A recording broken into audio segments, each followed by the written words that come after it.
श्रीराम समर्थ. सद्गुरू श्री ब्रह्मचैतन्य गोंदवलेकर महाराज यांचं प्रवचन 5 नोव्हेंबर. भगवंत हाच एकमेव आधार वाटला पाहिजे.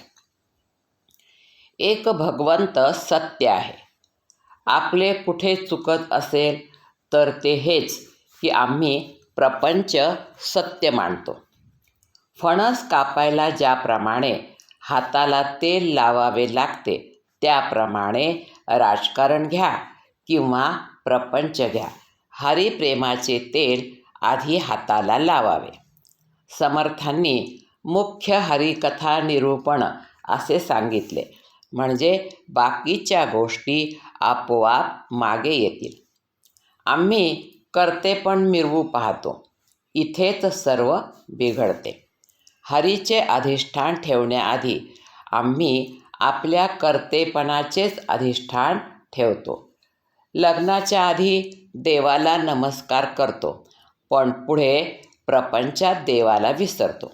हे चुकते. नुसते विषय घातक नाहीत, त्यांच्यात आम्ही आपल्या आवडीने जीव घालतो, हे घातक आहे. विषयाच्या ताब्यात जाणे घातक आहे. इमारत मोठी करावी, कळस सुंदर सोन्याचा करावा म्हटले, पण पायात जर चांगला नाही घातला तर देऊळ कसे टिकावे? अमुक एका कार्याला कुणाची मदत नको म्हटले तर आपण जे म्हणू ते व्हायला पाहिजे. ते होत नाही तेव्हा मदत कोणाची तरी घ्यायचीच, तर मग आपल्यासारख्या बुडत्याचीच घेऊन काय उपयोग? भगवंताचीच घेतली पाहिजे. आम्ही जर भगवंताजवळ विषय मागितले तर त्याचे फळही घ्यावे लागेल. दुर्योधन आणि अर्जुन भगवंताची मदत मागायला आले. एवढे सैन्य सोडले आणि अर्जुनाने भगवंताला मागितले. दुर्योधनाने जे मागितले तेच नाही का आम्ही आज प्रपंचात मागत? आमचे कार्याकडे लक्षच नसते, सर्व लौकिकाकडेच असते. मी दुसऱ्या कशाचाही नाही असे म्हटले म्हणजे भगवंताला अनन्य शरण होता येते. परमात्मा हवा ही नाही आम्ही जाणीव करून घेत.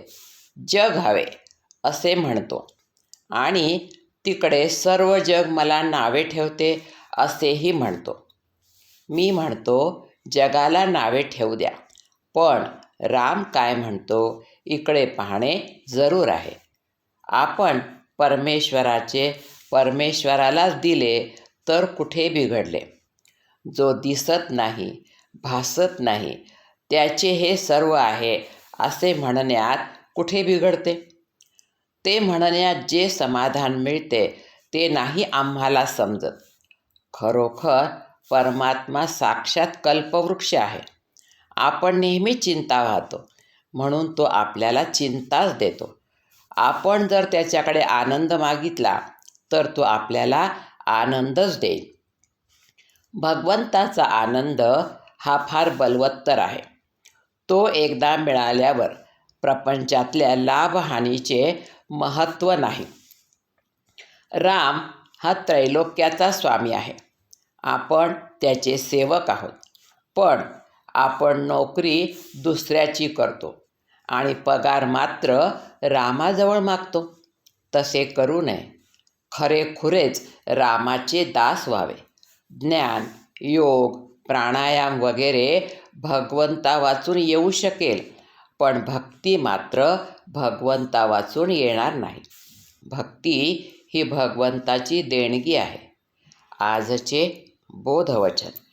प्रपंच करणे हा आपण स्वार्थ म्हणतो, पण तो खरा स्वार्थ नाही. खरा स्वार्थ भगवंताचे होण्यात आहे. जानकी जीवन स्मरण. जय जय राम. श्रीराम समर्थ.